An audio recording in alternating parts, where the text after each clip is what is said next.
who they bring back and if they give anyone a spinoff, but I just don't see the network going in the direction of the toxic twins. I mean, it's such a. Oh, did you see? What about this? Did you see this that everyone's sending me now? That Teresa is telling people that she turned down this. What was it with that movie Deadpool? Yeah, Deadpool. That she turned down the Deadpool commercial because she didn't want a payday because Melissa was going to be in it. Yeah, Did you that see was all that? such a bunch of bullshit because what I heard a whole nother story behind the scenes. I heard that Teresa was going to take it, but it wasn't until Gia told her, no, don't work with Melissa. Don't go there. And Louie told her to, don't take it. And when I heard that Louie stepped in and said something, I was shocked because I don't ever see Louie declining money. But the fact that Gia was saying it, Louie would definitely be on board with Gia, just to show support and that how they're an alliance. Because behind the scenes, Gia's kind of touchy with Louis, like in regards to he's not her favorite. So I hear that he backed Gia to show her, like, hey, I got your back. Like, I'm your bestie over here. Look at me. I'm supporting you, Gia. But I heard that Gia is the one who told her, don't do it, mom. And Louis told her, yeah, don't. So I heard she was going to take it. Well, that means Gia is in the dark about their true financial situation. Oh, 1000%. Like 1000%. going to She wouldn't be spending college, getting the She right, wouldn't, yeah, spending. she wouldn't be spending the way she was if she knew. I mean, and the fact that like when they got her rental for the summer, I remember telling Teresa because she's like, "Oh yeah, Gia has a rental at the shore for the summer," and I was like, "Oh my God, that's so sweet. You're such a sweet mom, spoiling your girls like that." And she's like, "Oh, I know, but if they only knew, like it hurts hers." And I just think again, like here we go. We're gonna get into Beverly Hills and we're gonna go over like the differences between the branches like Jersey and Beverly. Did I Hurt. lose you? Teresa Teresa, feels yeah, well, I she was wouldn't gonna be complaining.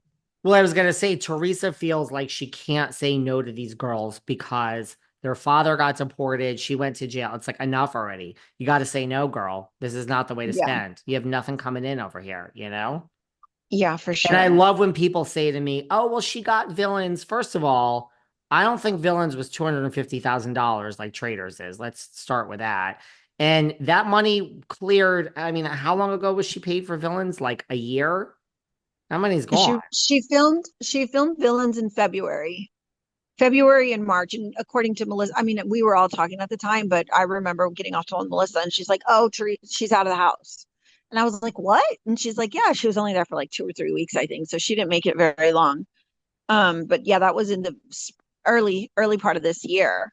And I don't know when she got paid, but they go through money like crazy. Like the money she was spending, Teresa, on glam alone is through the fucking roof. So I don't know if it's off credit. I mean, the money from Jersey is probably running dry as well because that paycheck's not coming right now. And I'm And also hearing yeah. that she's a little bit worried because the pause is taking longer than expected. And she thought it was a slam dunk for her because she's the so-called queen. They don't have to think twice on her, that they were going to bring her back immediately. And she was going to be the first to know that, hey, you're back, you're safe. We're just kind of feeling around and seeing which fresh faces we're going to bring in. But the fact that she hasn't heard from them, she's worried for two reasons. That paycheck's not deposited. And she doesn't know what direction they're going to go to in regards to her. So she's not as safe as she thought. Right. And her podcast doesn't have that many ads and her podcast isn't ranked that high. And just they might pay more now. Like these nightly appearances when you show up, they used to all pay like 5 grand. She might get like 10 grand for that. But I mean, 10 grand is a far cry from like $2 million. Got to do a lot of Yeah, and then things. and then she has to give a cut to a couple people here and there. So Hmm. like her take home isn't very much. And I mean, think about that house she's living in. Imagine the electricity bill, the insurance payment on all of those cars. Like you've got to have the money to live a lifestyle like that. So things are probably getting really, really tight in that house right now. You just before we get on to Beverly Hills, you always just have to plan like it will be over one day. Unless you are Kyle, unless you are Sutton. I think that's it. I think Kyle and Sutton are the only two, like look, Garcelle, like Lisa Rinna is a working actress. Like Garcelle is a working actress.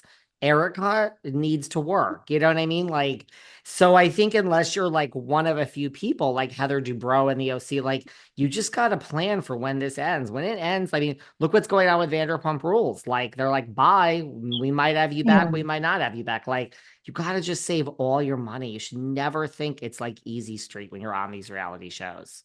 You shouldn't. Yeah, and you know what? I think opening up a restaurant is a huge undertaking as well. Oh my So I don't even God. know what they're thinking there. I would say a boutique is even safer, but I don't think she wants to look like she's copying Melissa. She has too much pride there, so she wouldn't go that route. So I just think a restaurant is just like, I don't That know. sounds like it's one of the hardest businesses. And like to Melissa's point, like she did this interview recently, or maybe it was at a podcast where she said, I think this is great because it just proves that I don't speak to any bloggers because she's like, you never hear Melissa's coming back. She's like, you never hear Melissa's a shoo-in. Where's all the Yeah. gossip that like I'm coming back? She's like, I don't think we've heard that one. She's like, because I'm not putting out a narrative. She's like, I'm telling you, I don't know. I'd like to come back. I have no clue. I don't know. There's no narrative. I mean, that's what Teresa and Jen don't understand. Melissa saying she doesn't know does not hurt her chances of coming back. I think she actually improves it. She's a good little worker soldier who's waiting to be told. Like, that's Yeah. what they And you know want. what? And Melissa's cute. Like if you look at her, like Right. sometimes I'll hop on Instagram and I'll go through her stories and stuff and I'll look at, her outfits because girls do that. We're always looking at outfits and stuff. She's cute. Like she seems bubbly. She's got a great body. She looks young. She's always well put together. Her bag is always on point. Like she is someone I want to watch. If you She really, really is. if you think about it, because I'm going to do a whole show where I envision, see, I really think the teams are over. So I do think if Teresa came back, Aydin's not coming back. And I really do think, I have nothing against anyone, but I really think if Melissa comes back, Margaret isn't. Like I could see a world where Melissa comes back with Dolo, Cabral, and Fuda. The thing about Melissa is she is malleable. She does her job. You could close your eyes right now and picture five new people, four new people, whoever they are. Melissa will fight, laugh, cry, go, you know what I mean? She will show up and be a team player. You can picture this. Yeah, and whether You people can't do like that with him Teresa. and whether people like Joe Gorga or not, he's got something about him that make people pay attention. So I think they're a package together, and I really don't think Bravo wants to lose Joe Gorga. And I know Andy really likes him. Teresa told me, Gabriella, let me tell you something. Andy loves my brother. He's good TV, he says. He loves him. He's handsome. Melissa's hot. Like they're a package. And these are words coming from Teresa that Andy loves her brother. He's very likable. Like he's sellable, I guess. So, I don't see the Gorgas leaving. I really don't. I know a lot of people like to say, oh, there's no storyline without Teresa. But if you think about it, with Teresa, what's the storyline without her brother? Without anyone fighting. Like there's nothing really there. And again, we don't want to see her creepy husband. So This we'll is just have to wait and see. right. We'll have to wait and see. I truly like. I really don't know. This to me is like normally I have a vision, and I just this time I just don't. I don't. I did a whole Yeah. show, and I don't really backtrack what I said. Like I do. I mean, like I don't know, but I really don't know what they're gonna do. Like for real. Like this is like I think just a confusing. Listen, I didn't know what they were gonna do with Real Housewives of New York, and I talked about it for months.